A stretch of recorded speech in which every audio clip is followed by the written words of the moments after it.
Okay, on liberty, chapter 2, the liberty of thought and discussion. Mill has a rather very large purview of this. I think he thinks all thought and discussion should be allowed. He doesn't think thought or discussion could hurt anybody. Now, here's the kind of the key quote. If all mankind minus one were of one opinion and only one person were of the contrary opinion, mankind would be no more justified in silencing that one person than he, if he had the power, would be justified in silencing mankind.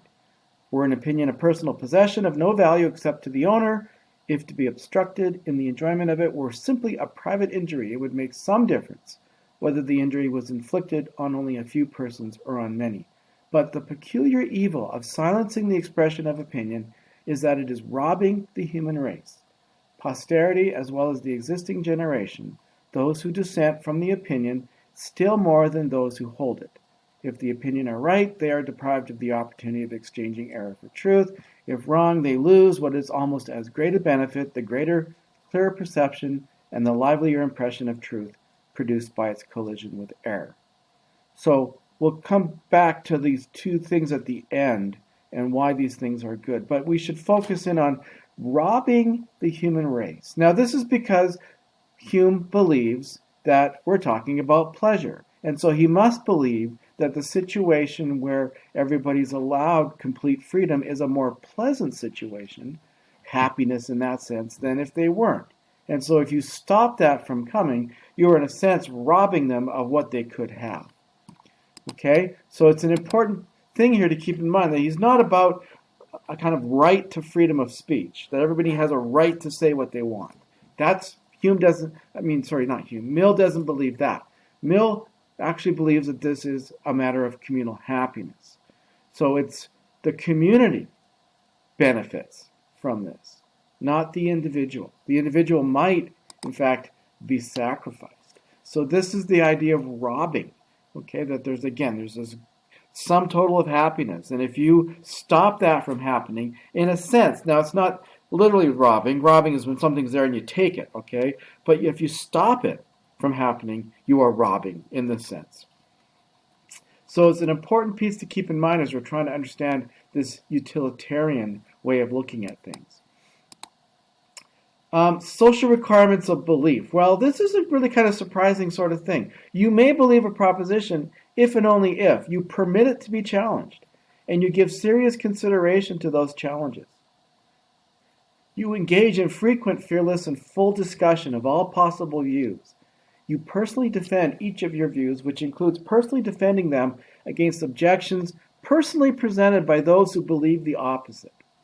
These are really high standards for believing a proposition, and I bet most of us don't even meet any of them, that we just accept propositions willy-nilly. So he has a very high view of what it takes to believe, a very Cartesian view, that if you're going to be an autonomous individual thinker, you have to take on certain actions to make sure that your beliefs are the correct ones. So, for example, are we better off with a flat Earth society than without it? Because one thing about it, and this is you might not know this, but this is a relatively new thing. People didn't believe in the flat Earth until maybe about 300 years ago, and then flat Earth societies began appearing. Were we worse off before we had a bunch of people thinking that the Earth was flat? Are we better off now in a sense? Are we happier?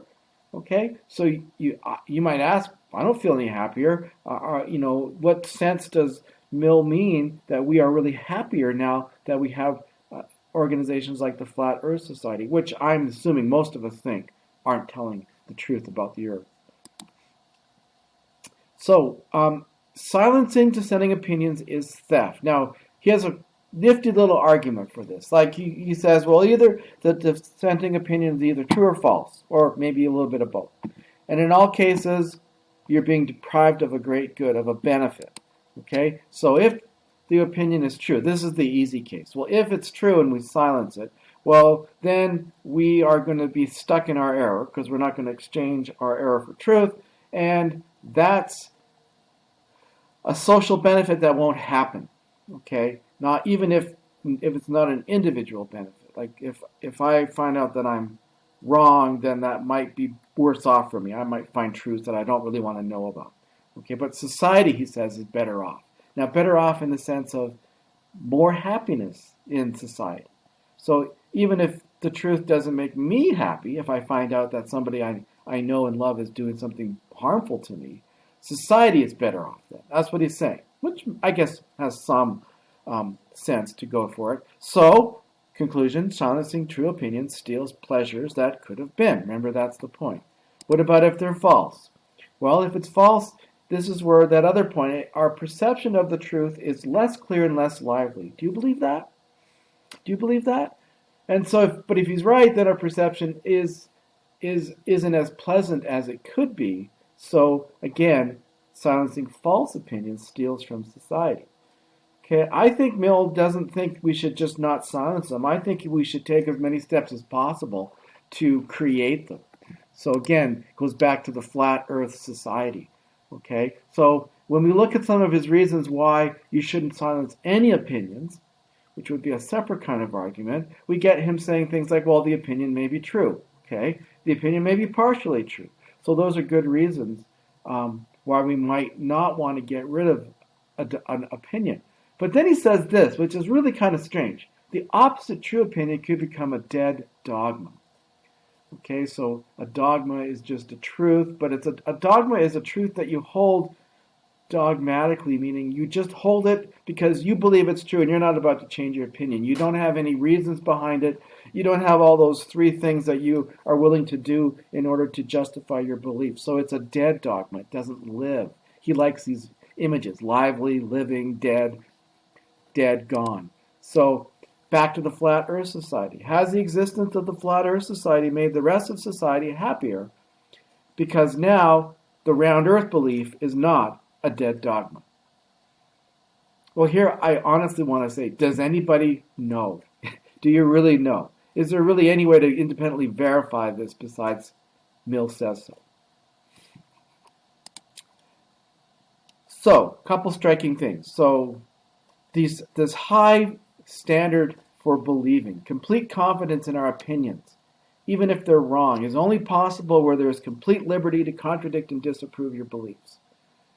We don't take as much pleasure then in our opinions if we don't have as much confidence in them. We may be unaware that we could be more confident about them, so that might be where Mill's got us, that for all I know, if I was to allow this, I would have more confidence and more pleasure, but since I don't, I can't decide beforehand. And again, it's this, I have to try it to verify. And then understanding the truth requires dispelling arguments to the contrary. If you cannot refute an objection, you don't properly understand your own opinion. And part of this, we want to hear opinions from people who actually believe them. So put this back into the Phaedo, where Cebes and Simmias may not believe their objections to Socrates' argument. They're just trying to give some strong objections to see how they might be answered, and so to have a stronger belief about the argument. They're testing the argument.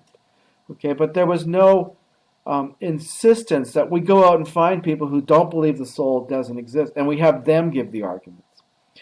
I don't know if that matters. I think that's something that you have to decide if Mill is right about this, or if this is just demanding way too much. Okay, is it enough that we have people that give the flat earth arguments, or do we have to have flat earth society people so that we can have a debate with them? Okay, it's at least something worth thinking about.